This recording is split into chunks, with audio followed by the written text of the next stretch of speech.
Assalamualaikum warahmatullahi wabarakatuh. Ketemu saya lagi Mas Santo di Raja Kaya FM. Terima kasih teman-teman yang udah subscribe channel ini. Makasih juga yang udah klik video ini.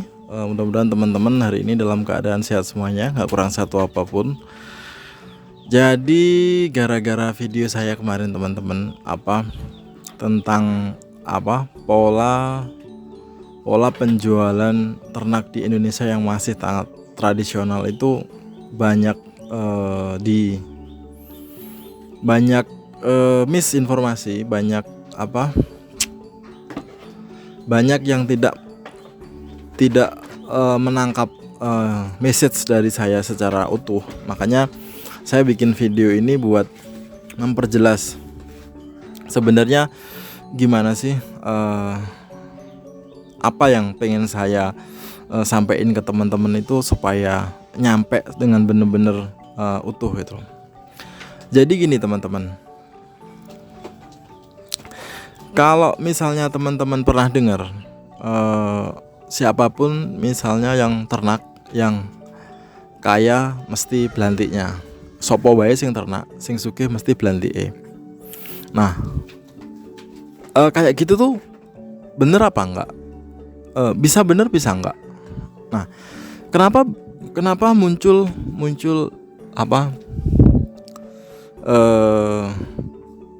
pepatah kayak gitu?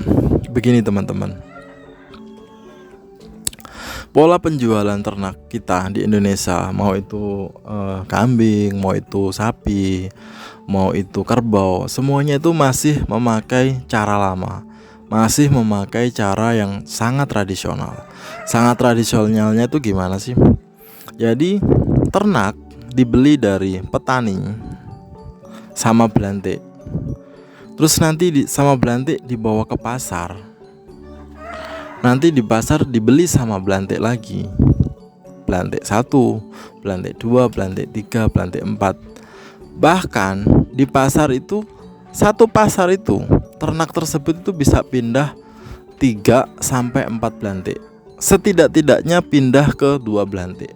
Nah, akibat perpindahan belantik seperti itu teman-teman, perpindahan pedagang dari A, B, C, dan D, masing-masing pedagang itu mengambil untung secara maksimal, mengambil untung sebisa mereka. Ya namanya kerja, pasti ngambil untung.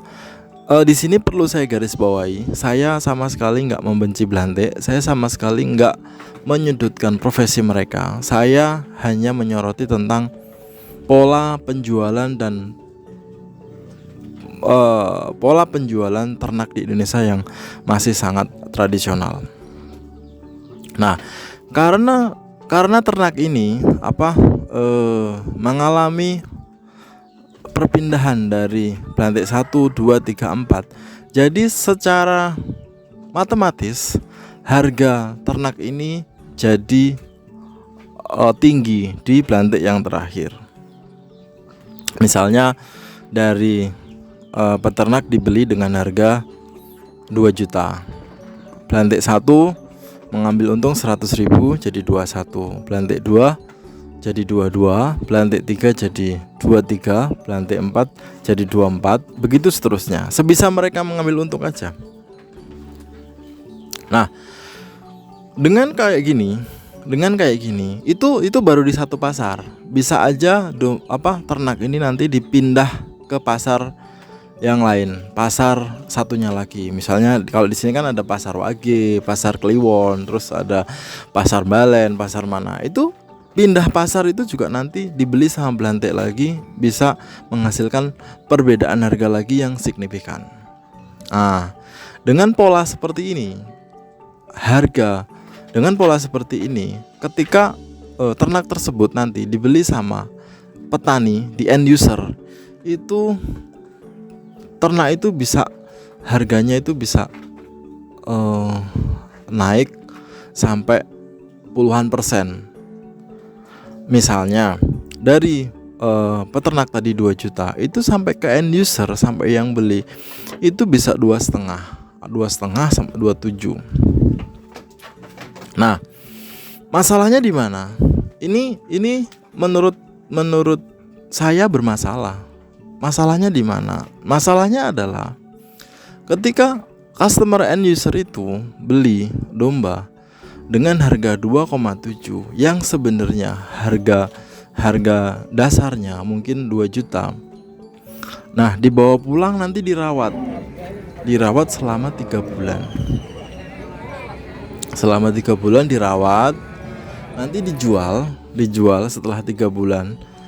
Karena dia belinya 27, dia mikir setelah dia rawat selama 3 bulan, paling tidak harganya 3 juta. Karena dia belinya 27. Ternyata dijual sama Belantik ditawar misalnya 22 atau misalnya 24. Nah, kok bisa ternak yang harganya 2,7 dirawat selama 3 bulan kok jadi 2,4? Kok bisa? Ya bisa, karena apa? Karena sebenarnya gap antara harga jual sama harga beli itu udah kelewat tinggi. Sebenarnya saat peternak tadi beli, dia merawat, sebenarnya dia cuma mengejar gapnya doang, mengejar gap angka harga jual sama harga beli. Jadi seolah-olah dia terdapat kenaikan harganya, padahal enggak. Aslinya domba ini ada kenaikannya dari 2 juta tadi ke 24. Tapi karena pola penjualan kita yang dari Belantik A, B, C, D, E semacam gitu, jadi kenaikan harganya itu habis di Belantik, habis di di pasar. Nah, kayak gitu yang menurut saya itu nggak fair. Menurut saya itu kenapa peternak itu selalu orang yang paling rugi, karena pola penjualan kita tuh masih begitu. Dan mungkin butuh butuh ratusan tahun untuk kita bisa keluar dari pola penjualan yang kayak gitu. Nah, itu gap harga jual dan harga beli. Nah, pola penjualan kita yang masih sistem taksiran itu membuka peluang untuk harga beli sama harga jual tuh gapnya terlalu jauh karena memakai sistem taksiran. Karena seperti yang kita tahu, sistem taksiran itu sangat subjektif, sangat tidak objektif, sangat subjektif berdasarkan orang. Jadi nggak ada patokan khusus yang bisa ngasih harga domba tertentu harganya berapa. Jadi murni pendapat Belantik gitu. Itu kenapa Belantik, itu kenapa orang-orang yang pedagang itu kalau diajak jual beli dengan sistem timbang itu nggak mau. Karena apa? Karena menurut saya itu bikin mati rezekinya. Sistem timbang itu menurut saya bisa mengurangi gap harga jual sama harga beli yang terlalu banyak itu. Karena apa? Contohnya gini teman-teman, kalau sistem timbang misalnya dari kandang harga jualnya misalnya 1 kilonya misalnya 50.000. Nah, harga jual 50.000, nanti harga beli misalnya 52 atau 51. Nah, domba yang sama itu mau dibawa kemanapun, mau dibawa ke daerah manapun, harganya tetap sama, kecuali terjadi perbedaan harga per kilonya. Nah, itu gap harga jual sama harga beli bisa kepangkas di situ. Misalnya dari rumah harga per kilonya 50.000, di pasar dijual harga misalnya 52.000. Nanti misalnya customer mau beli 52,5 atau berapa. Itu menurut saya membuat ternak itu nggak abu-abu dalam penjualan. Jadi nggak ada yang ditekan, nggak ada yang nggak ada yang dirugiin. Sistem timbang itu menurut saya sistem yang paling fair kalau untuk jual beli segala sesuatu, karena ada acuannya teman-teman. Kalau domba teman-teman kurus ya dibeli murah, kalau domba teman-teman gemuk ya dibeli mahal. Karena pada intinya kita akan beli daging. Nah, kalau sistem sistem penjualan atau sistem pemasaran kita yang masih pakai pola lama, itu selamanya akan kayak gitu. Selamanya akan ada gap antara harga jual sama harga beli yang banyak banget. Itu yang paling diuntungin Belante. Karena gini loh teman-teman, harga jogrok itu sangat-sangat subjektif. Contohnya kalau kita misalnya jual, kita panggil Belante.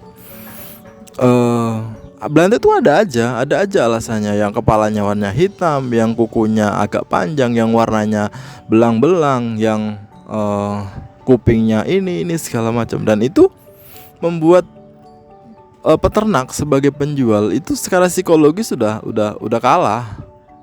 Baru nanti nyampe pasar itu domba itu dibagus-bagusin, diapin ya sesuai selera dia aja. Sesuai selera dia untuk mendapatkan keuntungan.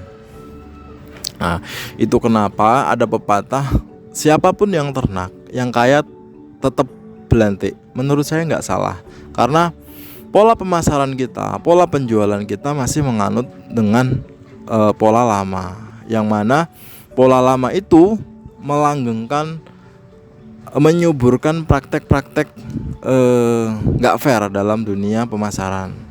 Karena di pasar domba ini berpindah-pindah Belante, dan satu Belantenya itu mengambil untung masing-masing. Akhirnya nyampe di end user, harganya itu udah tinggi banget.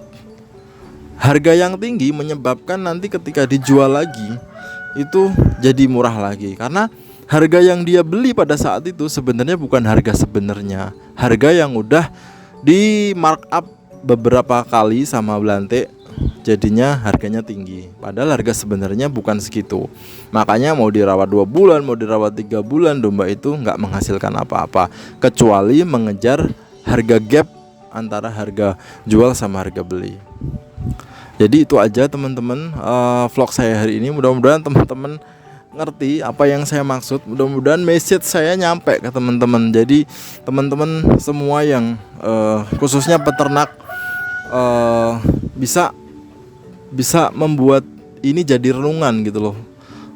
Kenapa bisa terjadi kayak gitu? Menurut saya itu masalahnya di situ. Dan kita harus bareng-bareng, rame-rame buat menghentikan praktek yang begitu. Bukan menghentikan praktek sedikit demi sedikit kita kurangin cara lama, kita pakai cara baru dengan sistem kiloan. Insya Allah sama-sama menguntungkan, sama-sama